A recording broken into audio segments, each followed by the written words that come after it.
You have to make the decision. Can you take a life to defend yourself or someone else? And if the answer to that is you're not sure, then you probably should not be carrying a gun. The Second Amendment and open carry were a big part of the discussion on the latest episode of Free for All Friday. During Free for All Friday, Flagler County Sheriff Rick Staly had a lot to say about the open carry law. Technically, we are the Wild South, I guess you could say.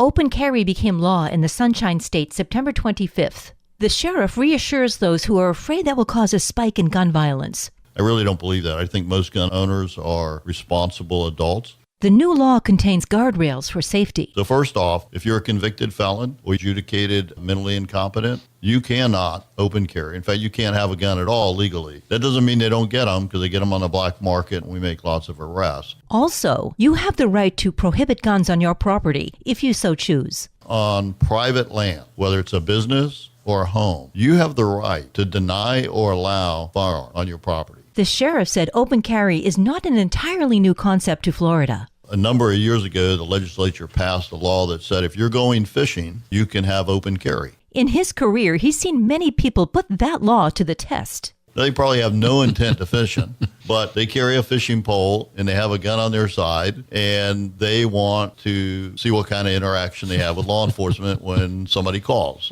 And another example. During a state of an emergency, you can carry a gun openly. So you already had a slimmer of open carry. Sheriff Staly hasn't seen this in Flagler County yet, but he's seen video of troublemakers in other counties flaunting the law. They carry multiple guns, very visible. They carry AR-15s riding on a scooter down a sidewalk. So you do unfortunately have people that are going to push it. And he makes a prediction. Legislature's going to look at that when the session opens in January. And I think that they will define what a weapon is or what a firearm is for open carry. We'll see what comes out of the legislature. I'm sure it's going to be quite controversial, because anytime you talk about guns, it's controversial. From the WNZF Newsroom, I'm Liz Ryan. Good morning, Flagler County. I'm Rich Carroll. You're listening to Flagler's Morning News on Tuesday, October 28th.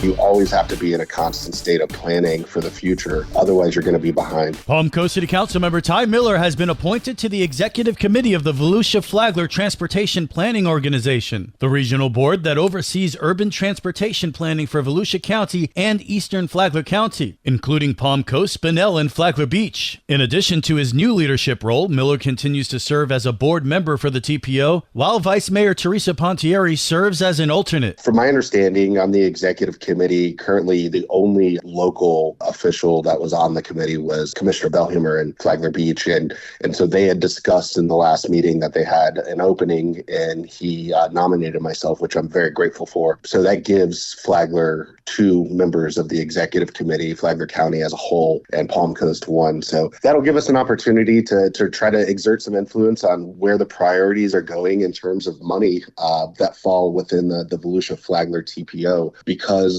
our population as a county is lower than Volusia's, and they have more votes, so to speak, on that the overall board. Typically, a lot of those projects will go to Volusia, and we're going to try to change that and get some of that money and prioritization up into Flagler, so we can catch up with some of our problems on the road. Councilman Miller says several major road projects are top of mind as he steps into the new position. The expansion of State Road 100, trying to get that expanded so that it can handle the capacity of all that commercial development that's going on down there, as well as Old Kings Road. Those are ongoing projects, and trying to get those started so that we can expand those northern corridors as well in Palm Coast. Miller says his goal is to ensure Palm Coast's growing transportation needs remain a regional priority, emphasizing coordination and long-term planning across local governments.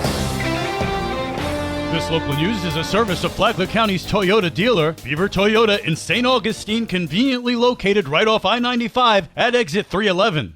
In other news, the Palm Coast City Council holds a workshop this morning at 9 at City Hall. If you can't be there live, watch it live on the Flagler Radio YouTube channel or the WNZF Facebook page. Meanwhile, this Thursday at 5 p.m., the Palm Coast Beautification and Environmental Advisory Committee meets to review chapters of the Land Development Code. Both meetings in Palm Coast are open to the public. Find full agendas and details at palmcoast.gov/agendas. And now you're up to date on Flagler's Morning News. I'm Rich Carroll.